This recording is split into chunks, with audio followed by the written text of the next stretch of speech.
저는 현재 수성 엔지니어링에서 근무하고 있는 강영철이고요. 전기 특급 감리사입니다. 탐정회사를 개인적으로 운영을 하고 있습니다.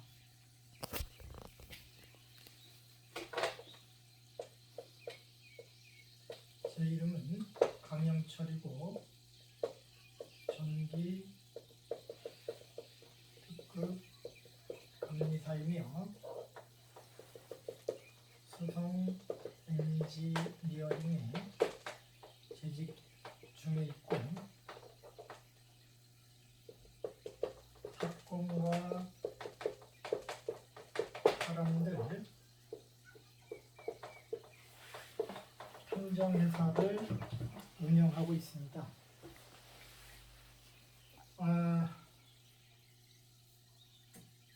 기사를 하나 보시면 우리나라 과학기술정보통신부에서 2045년 2045 미래전략이라고 이런 신문 기사를 검색을 해보시면 뇌파 통신에 대해서 나옵니다. 과학기술정보통신부는 대한민국 과학기술 미래전략 2045를 발표했는데 요거 기사는 머니투데이 2020년 8월 26일자인데 사실 요 보도자료는 언제 발표를 했냐면 2020년 8월 26일 과학기술정보통신부에서 뇌파통신, 사람과 기계, 동물 간의 뇌파통신이 가능해짐에 따라 소통 수단을 이제 뇌파통신으로 하겠다, 가능해졌다, 이런 내용인데 오늘은 뇌파통신이 무엇인지 알아보도록 하겠습니다.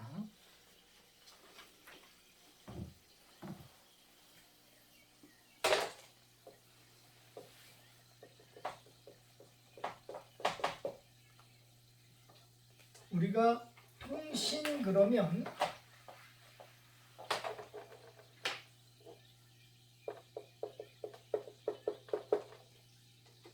(1G, 2G, 3G, 4G, 5G) 이렇게 얘기를 합니다. 1G는 1984년부터 시작을 했습니다. 요게 1990년대, 요게 2000년대, 2010년대, 2020년대 이렇게 10년마다 시대가 바뀌었어요. 그래서 1G 이 시대, 2G, 3G, 4G, 지금 5G 시대인데 이 1G부터 5G 때까지 극초단파를 이용하여 통신사가 설립이 돼서 이 기지국을 세웁니다. 통신사 기지국. 그리고 핸드폰이 통신사 교환기라고 하는 컴퓨터를 통해서 유선으로 연결이 되고 이렇게 핸드폰이 서울에서 부산까지 통신이 가능하도록 핸드폰과 통신사 기지국 간에 무선으로 연결이 돼서 이 컴퓨터로 통신이 가능하도록 무선 통신 시대가 1984년부터 시작을 했습니다. 자, 뇌파 통신, 휴대폰, 카폰, 벽돌폰으로 핸드폰, 지금 스마트폰이죠. 이런 통신이 2020년도 과기부에서는 뇌파 통신을 하겠다 발표를 했는데 그럼 뇌파 통신은 뭐고 핸드폰 통신을 우리가 이동통신이라고 합니다. 무선 이동통신, 핸드폰을 가지고 현재 우리는 통신을 하고 있어요. 소통의 수단을 이동통신으로 하고 있는데 앞으로는 국가에서 뇌파를 통해서 통신을 하겠다 이렇게 얘기를 했습니다. 그러면 1984년도에 우리나라는 통신사 교환기를 개발을 했습니다. 그 통신사 교환기는 전전자 교환기, 전전자 교환기, 이 교환기를 개발을 했습니다. 1984년도에 한국전자통신연구원은 전전자 교환기를 세금 240억으로 통신사 교환기를 개발을 해서 뇌파 통신 시험을 했어요. 자, 뇌파 통신은 어떻게 할 수가 있을까? 이 이동통신 시스템은 통신사 기지국 안테나에서 핸드폰 안테나에 극초단파로 연결시켜서 통신사 교환기라고 하는 교환기, 전전자 교환기가 핸드폰과 핸드폰의 위치를 파악하며 서로 교환, 연결을 시켜주는 시스템인데 이 뇌파 통신은 이 핸드폰과 핸드폰을 사람의 뇌를 연결시켜서 통신이 가능하도록 하는 시스템입니다. 핸드폰과 핸드폰은 통신사 교환기가 연결을 시켜주고 사람의 뇌와 사람의 뇌를 핸드폰 시스템처럼 통신사 교환기를 통해서 연결을 시켜가지고 앞으로 통신을 하겠다 발표를 했는데 이 시험은 1984년도 한국전자통신연구원이 전전자 교환기를 개발을 한 후에 뇌파 통신 시험을 하였습니다. 자, 그럼 뇌파 통신이라고 하는 것은 현재의 피해자들이 발생을 했어요. 이 뇌파 통신 피해자들은 지금 전파 무기 마인드 컨트롤이라고 하는 피해를 당한다라고 합니다. 자, 전파 무기는 무엇이고 마인드 컨트롤은 무엇일까요?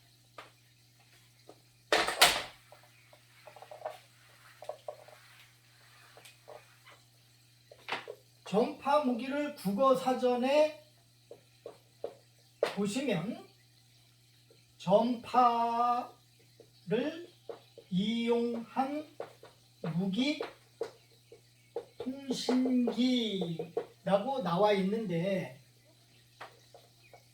전파 무기를 알아내려면 이 이용한 전파를 탐지하면 알아낼 수가 있습니다. 자, 뇌파 통신을 어떻게 했느냐? 통신사 교환기에다가 뇌파를 연결해서 통신하는 시스템을 뇌파 통신이라고 합니다. 자, 국어사전에 전파무기라고 나와 있습니다. 전파를 이용한 무기. 자, 어떤 무기? 뇌파 통신, 뇌에다가 전파를 연결을 시키면 이것이 무기가 될 수 있는데 통신도 소통수단으로도 가능하지만 사람을 공격을 할 수 있는 무기로도 쓰일 수가 있다. 이것을 국어사전에서 전파무기라고 정의를 하였는데 그러면 이용한 전파를 탐지를 해보니까 3G, 4G, 휴대폰 통신에 사용한 전파가 탐지가 됐어요. 휴대폰 통신에 이용한 전파가 어디서 탐지가 됐냐면 사람의 머리에서 탐지가 됐습니다. 자, 전파 무기는 전파를 이용한 무기인데 이용한 전파는 3G, 4G 휴대폰 통신에 사용하는 전파인데 이 3G, 4G는 주파수가 2GHz 대역입니다. 요것을 극초단파 이렇게 말합니다. 극초단파가 머리에서 탐지가 됐다. 사람의 뇌파는 50Hz 이하인데 2GHz 대역의 주파수가 극초단파가 사람의 뇌파는 50Hz 이하이지만 2GHz 대역의 극초단파가 사람의 머리에서 탐지가 됐는데 마인드 컨트롤을 한번 알아보도록 하겠습니다.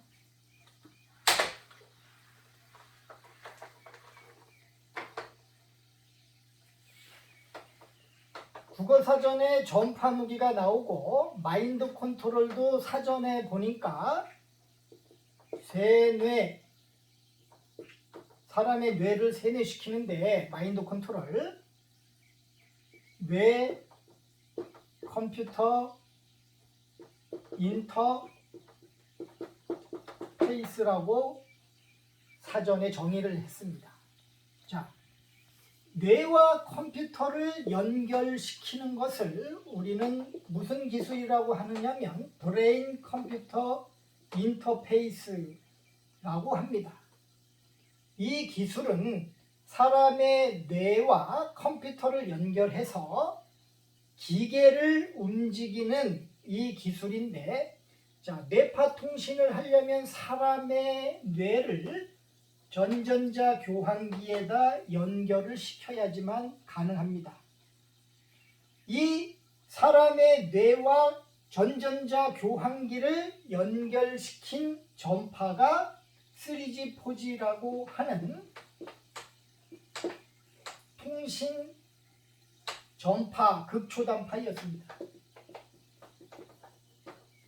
머리에서 극초단파가 탐지가 됐는데 이분들은 뇌파 통신 피해를 당하면서 마인드 컨트롤, 사람의 뇌를 조종을 했습니다. 어떤 사람은 자살로 조종당했고 어떤 사람은 전과자가 되는 조종을 당했습니다. 사람을 칼로 찌르고 방화 사건도 일으키고 성폭력까지 저지르는 그런 조종을 당했습니다. 어떻게 했냐면 사람의 뇌와 컴퓨터를 연결시키는 이 기술, 전전자 교환기를 관리하는 가해자는 1984년부터 범행을 저지르기 시작을 했는데 제가 250명을 조사를 했습니다. 1985년도부터 현재까지 뇌파 통신으로 피해를 당한 피해자가 발생을 했습니다. 이분들은 머리에서 전파가 탐지가 되었는데, 자, 전파라고 하는 것은 전류 파동이라고 합니다. 전류라고 하는 것은 전기라는 얘기예요. 전기 에너지가 머리에서 탐지가 됐다 이 얘기인데 전기 에너지가 머리에서 탐지가 되면은 신체는 어떠한 피해를 당하냐면 신체의 피해는 감각 신경이 손상이 됩니다. 자, 감각 신경이 손상이 된다. 전류 전자파 전기장은 인체에 영향을 미칩니다.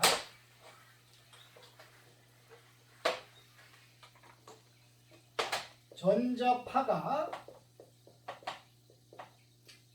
인체에 미치는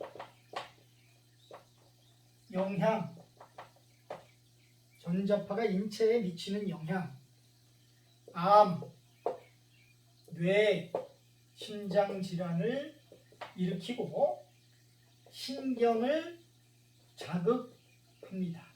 신경 자극 작용. 그래서 저는 각막, 눈동자를 손으로 만져보는 조사를 했습니다. 전자파, 전파, 전기 에너지는 인체에 영향을 미치는데 신경을 자극작용한다라고 나와 있습니다. 자, 우리 신경 중에는 각막신경이 노출이 되어져 있기 때문에 백과사전에 보면은 각막신경은 외부 자극으로 감각이 정상인지 아닌지 확인이 가능합니다. 손가락으로 눈동자 각막을 외부 접촉 만져보게 되면 정상인 사람들은 감각을 느낍니다. 통증을 느끼고 눈물이 납니다. 그리고 원래 정상은 눈물이 나야 되고 아프고 양쪽 눈동자가 감겨야 되는데 이런 감각이 손실이 됐습니다. 감각 손실. 자, 제가 조사한 결과는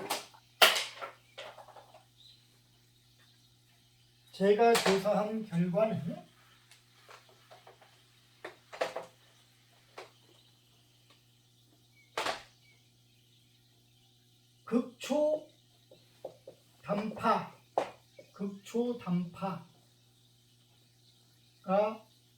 머리에서 탐지가 됐고, 두 번째는 감각이 손실되었다. 극초단파가 머리에서 탐지가 되니까 당연히 극초단파는 전기 에너지이기 때문에 우리의 각막이라고 하는 신경은 감각이 손실이 되어져 있겠죠. 그것을 조사를 하였습니다. 이것은 제가 인뉴스 TV에 인터뷰를 해서 기사에 실려 있습니다. 우리나라 전파무기 피해자분들은 머리에서 극초단파가 탐지가 됐고 감각이 손실이 되어져 있는데 그 이유가 무엇이냐면 전기 에너지 때문에 감각이 손실이 된 겁니다. 그래서 저는 미국 기사를 봤습니다. 미국 기사, 아바나 증후군 피해자를 기사를 보니까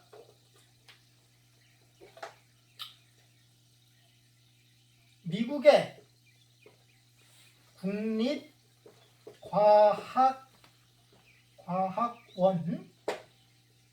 미국 국립과학자들이 아바나 증후군 피해자들을 조사한 결과를 기사에 보니까 첫 번째 극초 단파 공격, 두 번째 감각 손실 증상이 동일하게 발생이 됐다라는 기사가 있습니다. 한국의 전기특감리사 강영철의 조사 결과하고 극초단파가 탐지가 되고 감각이 손실됐다라는 결과를 인뉴스TV 기사에 실려 있는데, 미국의 아바나 증후군 피해자들도 똑같이 극초단파로 공격을 당했고 감각이 손실됐다라고 미국 국립과학자들이 조사를 했습니다. 그러면 제 조사 결과하고 미국의 아바나 증후군 피해자들이 극초단파 공격을 당했습니다. 우리나라 전파무기 피해자분들은 어떤 전파에 공격을 당했냐면 3G, 4G라고 하는 휴대폰 통신에 사용한 극초단파에 공격을 당했습니다. 미국에서는 근원지가 어디인지 아직 밝혀내지를 못했습니다. 그런데 저는 이 근원지를 어디에서 전파가 사람의 머리에 연결되어져 있는지를 밝혀냈습니다. 통신사 기지국 3G, 4G는 휴대폰 통신에 사용되는 이 기가헤르츠 대역의 극초단파인데, 이 극초단파는 통신사 기지국에서 핸드폰으로 연결이 되는 겁니다. 그런데 뇌파통신 1984년도에 시험했던 그 뇌파통신 프로그램으로 통신사 기지국을 통해서 사람의 머리에다가 전파를 연결시켜서 범행을 현재까지 38년간 범행을 저질렀는데, 아바나 증후군 피해자들도 마찬가지로 이 뇌파통신 피해자이고 근원지가 극초단파가 발사된 근원지가 바로 통신사 기지국입니다. 우리나라 전파무기 피해자분들과 아바나 증후군의 피해자들은 같은 피해자입니다.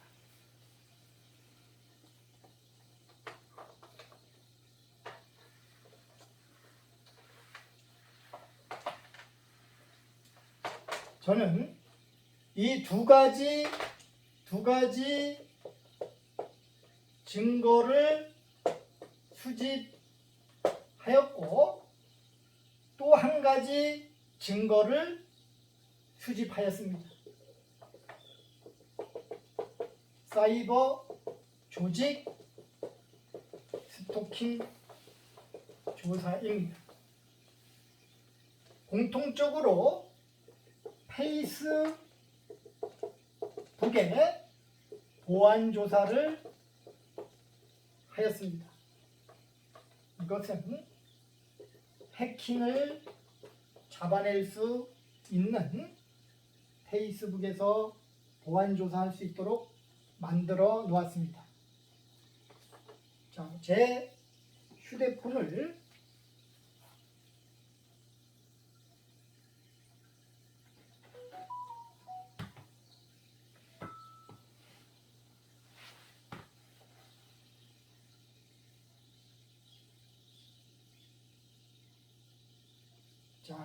로그인한 위치를 보시면 현재 활동 중인 곳은 광주로 나옵니다.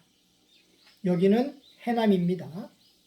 누군가가 광주에서 제 페이스북으로 로그인을 해서 해킹을 하고 있습니다. 누가 하고 있는지 IP 주소를 확인을 합니다.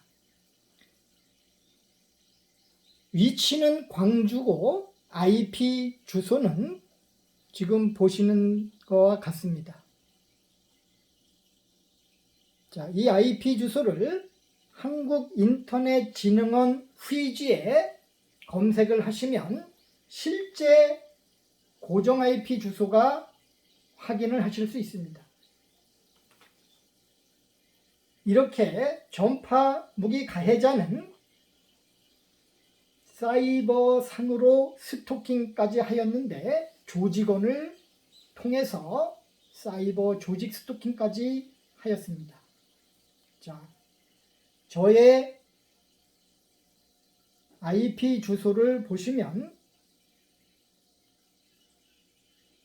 118-235-161로 나갑니다. 저는 IPv4를 사용하고 아까 해킹한 사람은 IPv6를 사용을 하고 있습니다.